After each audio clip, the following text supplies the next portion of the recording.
Singapore বেংকক আদিৰ দৰে চহৰত নদীত এনেকুৱা টাৰ্মিনেল থাকে আৰু তাৰ পৰা মানুহে 2 ঘণ্টা 3 ঘণ্টা নদীত ঘূৰে আৰু আহি তেওঁলোকে নদীৰ সৌন্দৰ্যৰ উপভোগ কৰে।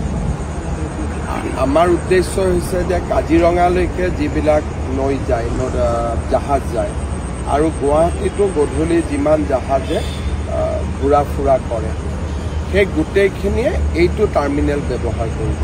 কাৰণ ব্ৰহ্মপুত্ৰ নদীৰ ব্ৰিজখন হৈ যোৱাৰ লগে লগে গুৱাহাটী আৰু উত্তৰ গুৱাহাটীৰ মাজত জাহাজ চলাচল এক প্ৰকাৰ বন্ধ হৈ যাব। টাৰ্মিনেলটো পৰ্যটনৰ বাবে হ'ব আৰু ইয়াক আমি পৰ্যটনৰ বাবে ব্যৱহাৰ কৰিম আৰু এনেকুৱা আটকধুনীয়া টাৰ্মিনেল ভাৰতৰ কোনো ৰাজ্যত নাই। এইটো এনেকুৱা এটা প্ৰয়োগ অসমতে প্ৰথম কৰা হৈছে।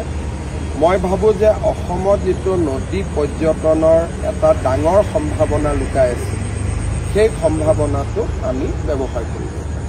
টাৰ্মিনেলৰ লগতে ইয়াৰ পিছতে সতীৰাধিকা নামৰ যিখন উদ্যান ইয়াৰ পিছত আমি সতীৰাধিকা উদ্যান আগৰ পৰাই আছিলে, আমি নামটো নতুনকৈ দিয়া নাই, কিন্তু সেই সতীৰাধিকাক সন্মান জনাই ৰিভাৰ ফ্ৰণ্টটোৰ নাম আমি সতীৰাধিকাই ৰাখিছোঁ।